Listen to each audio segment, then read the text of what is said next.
प्रिय विद्यार्थियों, BA part second के प्रथम प्रश्न पत्र के अंतर्गत हम उद्धव शतक का पाठ और व्याख्याएं कर रहे थे।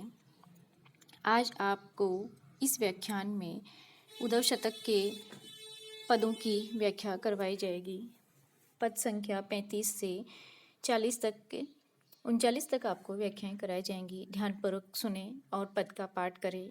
और सबसे महत्वपूर्ण बात विद्यार्थियों यह है कि आपको अपनी पाठ्य पुस्तकें खरीद करके उनको पढ़ाई प्रारंभ कर देनी चाहिए, क्योंकि जो पद आपको पढ़ाया जाता है जब तक आपके समक्ष पुस्तक में नहीं होगा आपको उसकी समझ और उसकी व्याख्या करना कठिन हो जाएगा।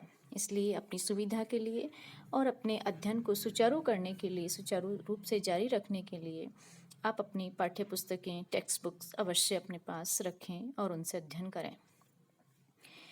पद का पाठ इस प्रकार से है विद्यार्थियों। उधो कहो सुधो सो स्नेह, पहले तो यह प्यारे परदेस ते, कभे धो पग पारी हो, कहे रत्नाकर तिहारी परी बारिनी में मीड़ी हम कबलो करे जो मन मारी है, लाई लाई पाती छाती कबल हो सिरे है, हाय धरी धरी ध्यान धीर कब धरी धारी है, बैननी ऊंचा रही उड़ानो कभे धो सबे, शाम को सलोनो रूप ने नहीं निहारिए। विद्यार्थियों, प्रस्तुत पद में प्रसंग ये चल रहा है कि उद्धव ब्रज पहुंच चुके हैं और गोपियों को प्रेमा विवल से युक्त देख करके, उनका हृदय को प्रेम से पूरित देख करके वो स्वयं भी उनमें मानो उस प्रेम के भाव में बह जाते हैं, उस प्रवाह में बह जाते हैं। उनका धैर्य, उनकी ज्ञान की गुठरी है वो भी काम नहीं करती है। जिस ब्रह्म के संदेश को देने आए थे, जिस योग के संदेश के माध्यम से गोपियों को धैर्य धारण कराने आए थे, उन्हीं उद्धव का धैर्य उनका साथ छोड़ता हुआ सा प्रतीत होता है। फिर भी वे गोपियों को उपदेश देते हैं तो गोपियां उन्हें प्रत्युत्तर में कहती हैं। उन्हें उनके ब्रह्म ज्ञान की बात तनिक भी रास नहीं आती है और गोपियां उद्धव से इस प्रकार से कहती हैं कि हे उद्धव, उद्धव कहो, हे उद्धव कहो कि तुम जो तुम्हारा संदेश अर्थात जो तुम्हारा संदेश है वो संदेश देने से पहले मुझे हमें सीधी सादी खबर ये बता दो, सीधी सादी सूचना, सीधा सा संदेश ये बता दो कि प्यारे परदेस कब धोपक धारी पारी है, कि हमारे प्रियतम श्री कृष्ण हैं वो कब परदेश से यहाँ इस ब्रज प्रदेश में हमारे पास अपने चरणों को रखेंगे, कब यहाँ इस ब्रज भूमि पर पदार्पण करेंगे। अर्थात हमें तुम्हारे इन उपदेशों में कोई रुचि नहीं है। आप सीधी सीधी हमें तो ये बात बता दीजिए कि हमारे प्रियतम परदेश से अर्थात मथुरा से कब यहाँ पधारेंगे। हम कहे रत्नाकर तिहारी परी बारिनी में, रत्नाकर कवि कह रहे हैं, गोपियाँ उनसे झुंझलाकर कहती कि हम तुम्हारी व्यर्थ की बातों में नहीं पड़ना चाहती हैं। मीड़ी हम कबलों करे जो मन मारी है, मीड़ी अर्थात मसोस कर, कबलों कब तक हम अपने करेजे को मसोसती रहेंगी, कब तक अपने मन को मारती रहेंगी, हम अपनी भावनाओं पे कब तक उन पे नियंत्रण करती रहेंगी। हम श्री कृष्ण से हम इतना प्रेम करती हैं कि हम अब अपने हृदय को मसोस कर, हृदय पर पत्थर रख करके नहीं रह सकती। इसलिए सीधी सीधी बात हमें ये बता दो कि प्रियतम श्री कृष्ण अब यहाँ कब आएंगे। लाई लाई पाती छाती कब लोहो सिरहे लाई, और जो उनके द्वारा प्रेम पत्रिका हम कब तक अपने लाई लाई पाती अर्थात पत्र को कब तक अपने हृदय से लगा करके अपने विरह ताप से विदग्ध हृदय को शीतल करती रहेंगी। अर्थात कब तक हम ये कठिन कठोर प्रयास करती रहेंगी। धरी धरी ध्यान धीर कब लागी धारे है, और ध्यान धर धर के कब तक हम प्रियता का ध्यान करके उनके आने की आशा का धैर्य धारण करके रखेंगी। बैननी उच्चारे ही उड़ानो कब धो सबे, और हम अपने वचनों का उच्चारण कर करके कब तक हम उनको शब्दों के द्वारा उल्हाना देती रहेंगे। अर्थात हम अपने तो अपने हृदय पर नियंत्रण करना चाहते हैं, न अपनी भावनाओं को समाप्त करना चाहते हैं, और न ही अब उनकी विरह में दीर्घ श्वास लेकर के उनके पत्र को अपने वक्षस्थल से लगाना चाहते हैं, और न ही अब हम उलाना या उपालंब उनको देना चाहते हैं। हम तो तुमसे सीधा सीधा अपने इन प्रश्नों का उत्तर चाहते हैं कि श्री कृष्ण कब ब्रज प्रदेश में पधार रहे हैं, कब वो पदार्पण कर रहे हैं। अब और कब हमें श्री कृष्ण के सलोने सुंदर लावण्यमयी रूप को इन नेत्रों से निहारने का अवसर प्राप्त होगा। हम उस शुभ अवसर की प्रतीक्षा में हैं। हम तुम्हारे व्यर्थ के वार्तालाप में, व्यर्थ के प्रपंच में नहीं पड़ना चाहते और हमें अपने प्रश्नों का सीधा सा उत्तर दे दीजिए। अर्थात गोपियों का यहाँ पर खीज और उनकी श्री कृष्ण के प्रति मिलन की आतुरता को व्यक्त बड़े ही सुंदर शब्दों में किया गया है और उद्धव से उनका प्रत्युत्तर देते नहीं बन रहा है। अगले पद में है विद्यार्थियों, शटरस व्यंजन तो रंजन सदा तो करे, उधो नवनीत हूँ से प्रीत कहू पावे है, कहे रत्नाकर बिरत तो बखाने सबे, सांचे कहो केते कही लालन लड़ावे है, रतन सिंहासन बिराजी पाक शासन लो, जग चहु पासनी को शासन चलावे है, जाई जमुना तट के को बट छाही छाही माही, बांसुरी उभारे कबलो बांसुरी बजावे है। श्री कृष्ण मथुरा चले जाते हैं। मथुरा की जो संस्कृति है वो शहरी नगरीय संस्कृति है। वहाँ का रहन सहन बिल्कुल ब्रज से, ग्रामीण प्रदेश की जो सहज और स्वाभाविक रहन सहन से उससे पृथक है। इन दो स्थानों की संस्कृतियों का अंतर करते हुए और कृष्ण की जीवन शैली के संदर्भ में गोपियाँ कह रही हैं कि हे उद्धव, प्रियतम कृष्ण वहाँ मथुरा में शासन है, चक्रवर्ती सम्राट हैं, 6 षट रस से युक्त आनंद देने वाला राजसी भोजन करते होंगे, बड़े ठाट बाट से रहते होंगे। षट रस व्यंजन, रंजन अर्थात आनंद भाव से षट रस से युक्त व्यंजनों का वो आनंद करते होंगे, भोजन करते होंगे। परंतु क्या कभी उधो नवनीत हूँ सुप्रीत कहू पावे, लेकिन जो नवनीत अर्थात जो मक्खन वो ब्रज प्रदेश में प्रीति पूर्वक यहाँ पाया करते थे, माता यशोदा किस भांति दुलार से उन्हें मक्खन खिलाया करती थी, कैसे वे ब्रज गोपियों का मक्खन छीन करके खा जाया करते थे, क्या वो उन्हें उपलब्ध होता है? क्या उन्हें उसकी स्पृहा नहीं होती है? सत्य सत्य हमें बताना कि ब्रज का मक्खन क्या उन्हें याद नहीं आता राजसी ठाट बाट के समक्ष में? अर्थात उन्हें क्या कोई प्रेम से भर कर के मक्खन भी खिलाता है या एक औपचारिक राज वैभव की भांति वो अपना भोजन कर लेते हैं? उद्धव साची कहो, हे उद्धव तुम सत्य कहो, केते कही लालन लड़ावे हैं, क्या उन्हें कोई उनका लाड़ दुलार करता है? एक किशोर बालक की भांति, एक छोटे बालक की भांति क्या उन्हें कोई पुत्र कहकर पुकारता है? कोई स्नेह वश कोई लाड प्यार करता है जैसा यहाँ पर उनको किया जाता था? रतन सिंहासन बिराजी पाक शासन लो, अर्थात जो रत्नों से जड़ित सिंहासन पर विराजमान होकर वे पाक शासन अर्थात इंद्र की भांति वो विराजमान है और वो उस इंद्र के समान रत्नों से जड़े हुए सिंहासन पर बैठ कर के सुशोभित हो रहे हैं और चहुं दिशाओं में सारे जग में वो अपना शासन चला रहे हैं, सारे संसार के, सारे जगत के वो स्वामी बने हुए हैं, उनके आदेशों की पालना की जा रही है। परंतु एक बात तो बताओ कि जाई जमुना तट के को बट छाही माही, क्या वो कभी यमुना के किनारे जाकर किसी वट वृक्ष की छाया में खड़े होकर के बांसुरी उभारी, अपनी पसलियों को उभार करके क्या बांसुरी बजाते हैं या नहीं बजाते हैं? अर्थात जो ब्रज के द्वारा ब्रज में जो उन्हें प्राप्त था, जो लब्बे था, जो उनके लिए आनंददायी था, माखन खाना, बांसुरी बजाना और स्नेह और लाड दुलार पाना, क्या उनको उस मथुरा में भी प्राप्त होता है?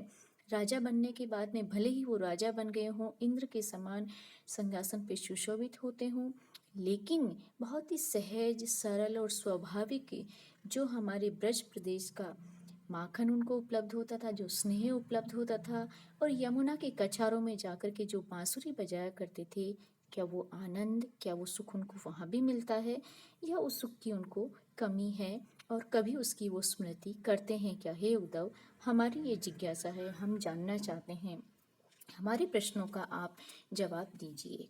गोपियों ने प्रस्तुत पद में बहुत ही सुंदर और सरल शब्दों में दो संस्कृतियों का अंतर बताया है। कृष्ण जिस सहज और प्राकृतिक स्नेह को छोड़ करके शहरी संस्कृति में चले गए हैं, क्या उन्हें उसकी कमी महसूस होती है? ऐसा वो उद्धव के माध्यम से जानना चाहती हैं। काने दूत केंदो ब्रह्म दूत हैं पधारे आप धारे प्रण फेरन को मति ब्रजवारी की कहे रत्नाकर प्रीति रीति जानत ना ठानत अनीति आनी नीति के अनारी की मान्यो हम काने ब्रह्म एक ही कहो जो तुम तोरे हमें भावती ना भावना अन्यारी की जहे बनी बिगड़ी ना बारी दीता बारी की बूंदता बिले है बूंद बिबस बिचारी की।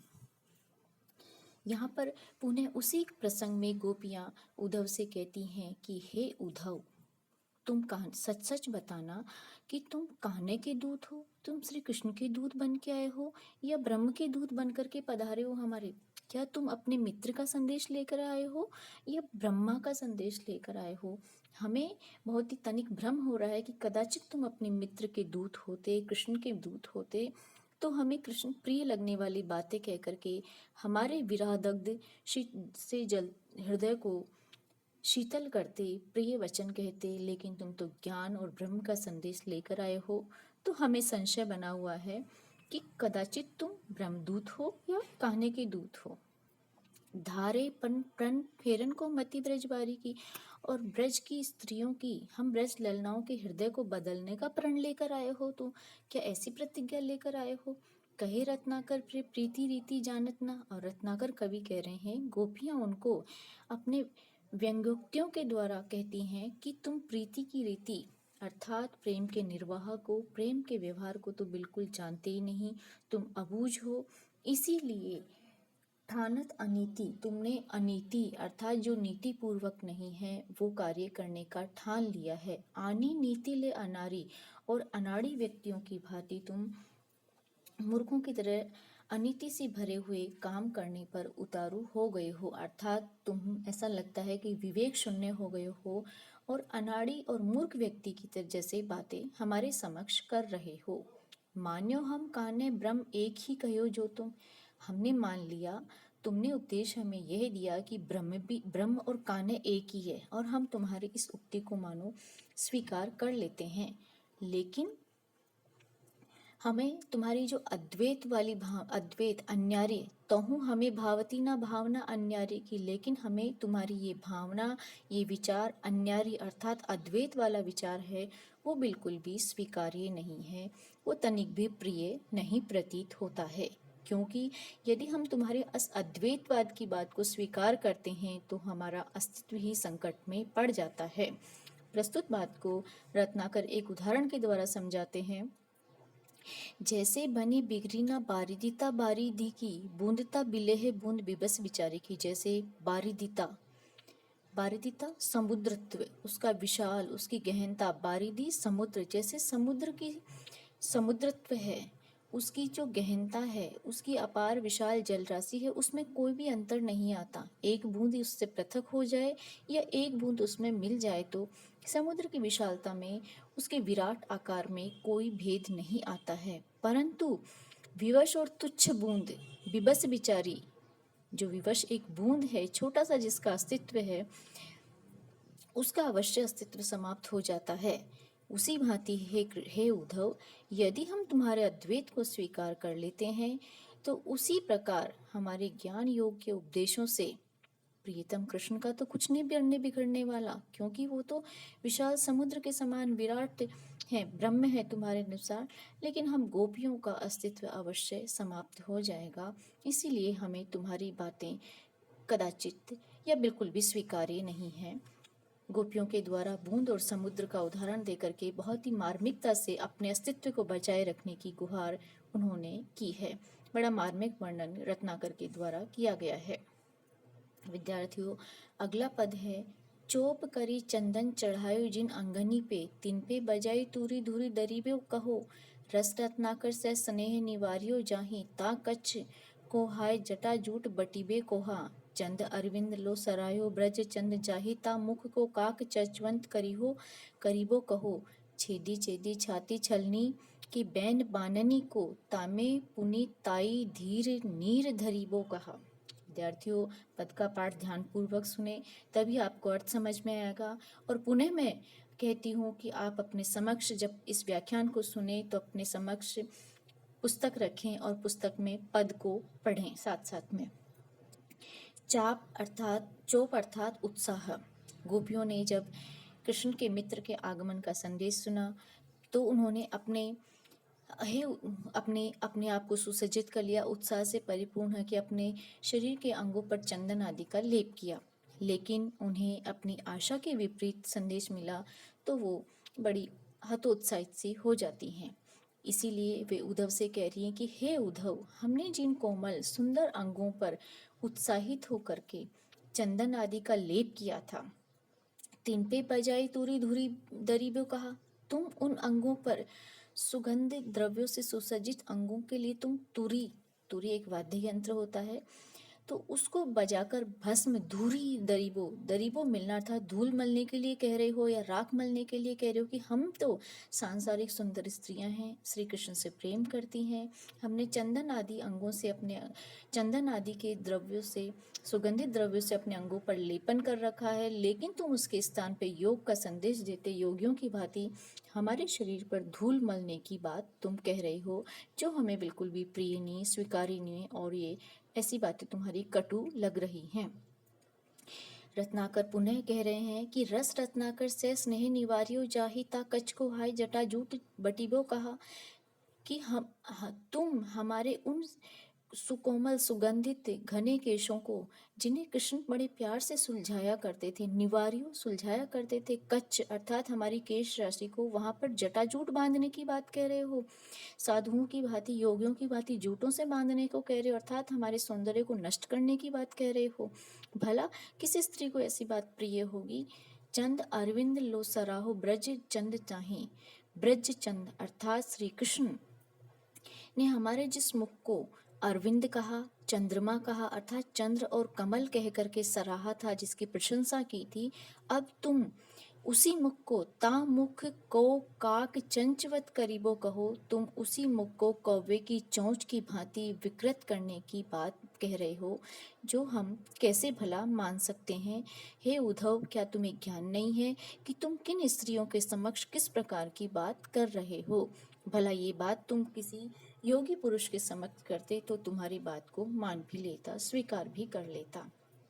छेदी छेदी छाती छलनी के बैन बाननी सो, और हमारी छाती को छलनी कर रहे हो तुम, ऐसे कटु तिक्त वचन कह करके ज्ञानोपदेश देकर, ज्ञानोपदेश रूपी बाण के द्वारा हमारे हृदय को तुमने छलनी बना दिया है। छलनी बना दिया है अर्थात छेद छेद करके, छलनी एक ऐसा साधन जिससे सारा किसी चीज को छाना जाता है और बारीक चीज बाहर निकल जाती है, अर्थात कह रहे कि तुमने हृदय को बहुत अधिक पीड़ा से परिपूर्ण कर दिया है।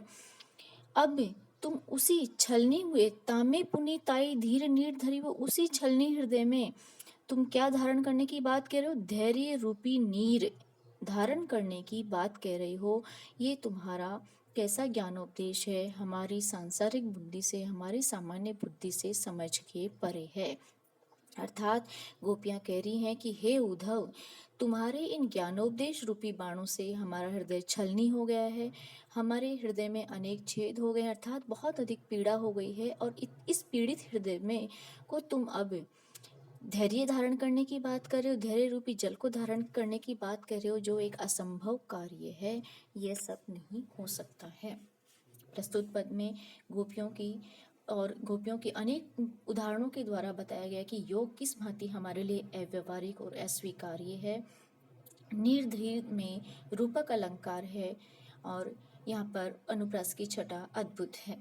प्रस्तुत पद में उन्हीं भावों को वर्णन किया गया है। उसी क्रम में गोपियां आगे कह रही हैं, चिंतामणि मंजुल पवारी धूरी धारनी में कांच मन मुकुर सुधारी, रखीबे कोहा कहे रत्नाकर वियोग आनी सारन को, उदो हाय हमको बयारी भाकीबे कहो, रूप रस हीन जानी निपट निरूपे चुके, ताको रूप धाइबो और रस चाखीबो कहो, एते बड़े विश्व माही हेरे हूँ न पये जाही, जाही त्रिकुट में नैन बूंदी लखीबे कहा। कृष्ण के मित्र उद्धव गोपियों के समक्ष बैठे हैं और गोपियां एक से एक उदाहरण और बात कह करके उनकी बात को अव्यवहारिक सिद्ध करने का प्रयास कर रही हैं। वो कहती हैं कि चिंतामणि मंजुल, कि हे उद्धव, तुम सभी इच्छाओं को पूरा करने वाले चिंतामणि कृष्ण के समान हो। कृष्ण भी चिंतामणि है, समस्त कामनाओं को, इच्छाओं को मानो वो धूल में फेंक चुके हैं, अर्थात नष्ट कर चुके हैं। वो मुक्त काम मुक्त इच्छा हो चुके हैं, लेकिन हम गोपियां ऐसी नहीं हैं। हे उद्धव, तुम तो समस्त कामनाओं को पूरा करने वाले चिंतामणि श्री कृष्ण के मित्र हो, और हमें कांच मन मुकुर सुधारी रखिबो कहाँ। हमारा जो कांच के समान, दर्पण के समान सुंदर मन है, उसमें धूल, उस पर तुम धूल लपेटने की बात कर रहे हो, अर्थात भस्म लगाकर, रीति लगाने की, तुम भस्म लगा करके धूरी धारण वो कि हमें धूल धारण करने की बात कर रहे हो। हमारा जो मन है, कांच रूपी मन दर्पण को संभालने की बात तुम्हारे हृदय से बड़ी अजीब लग रही है, बड़ी विचित्र लग रही है। एक तरफ तो तुम हमें कह रहे हो कि मुक्त काम हो जाए तुम्हारे समान और श्री कृष्ण के समान, और धूल धारण कर ले। दूसरी तरफ हमने, हमारा जो मन है कांच के समान निर्मल है, और जरा सी ठेस लगते ही टूट सकता है, ऐसे मन को संभाल कर रखने की बात कर रहे हो। ये हमें बड़ी विचित्र और विरोधाभास सी प्रतीत होती है। रत्नाकर जी कहते हैं आगे कि ऊधो कहे रत्नाकर वियोग आगी सारण को उदो हाय, हमको बयारी भकीबो कहा कि हे उद्धव, हम श्री कृष्ण की वियोग रूपी अग्नि में जल रहे हैं, और तुम उस अग्नि को किससे शीतल करने की, सारण अर्थात शीतल करने की बात कह रहे हो। बयारी भाकीबो, प्राणायाम करके, योग की क्रिया विधियों के द्वारा। हे हे उद्धव, कि वियोग रूपी अग्नि को शांत करने के लिए तुम हमें हवा खाने की बात अर्थात प्राणायाम करने की युक्ति बता रहे हो। कैसे निर्लज्ज हो, और तुम कैसे मनुष्य हो, हमें किस तरह का उपदेश दे रहे हो। हे उद्धव, तुम रूप रसहीन जाहि निपट निरूपी चुके, ताको रूप धाइबो और रस चखीबो कहा। एते बड़े विश्व में माही हेरे हूँ न पाई जेहे, कि तुम जिस ब्रह्म को क्या कहते हो, निर्गुण है, निराकार है, रूप रसहीन युक्त है, रूप और रसहीन है, अर्थात जिसकी कोई नाम नहीं, आकार नहीं, प्रकार नहीं, जिसको तुम निराकार कह चुके हो, उसी का ध्यान धरने की और उसी में लीन होकर रस चखने की बात कर रहे हो। भला ये कैसे संभव हो सकता है। इतने बड़े विश्व में, एते बड़े विश्व माही, अर्थात इस इतनी विशाल सृष्टि में ब्रह्म को ढूंढे से ब्रह्म प्राप्त नहीं होता है। उसी ब्रह्म को ताही त्रिकुटी, अर्थात उसी ब्रह्म को तुम आंखें बंद करके त्रिकुटी में देखने का, त्रिकुटी में ध्यानस्थ होने का उपदेश हमें दे रहे हो। हे उद्धव, ऐसी विरोधाभासी बातें, ऐसी अनीतिपूर्ण बातें हमारे समक्ष मत करो। अर्थात जिस ब्रह्म को इस विशाल जगत में प्राप्त नहीं किया जा सकता है, उसी ब्रह्म को तुम त्रिकुटी में देखने की बात करते हो, जो असंभव सी बात है। और भला ये योगियों के लिए और तुम जैसों के लिए होगा, लेकिन हम प्रेममयी स्त्रियां हैं, कृष्ण से प्रेम करती हैं, हमारे लिए ये बात नितांत ही अव्यवहारिक है और अस्वीकार्य है। धन्यवाद विद्यार्थियों।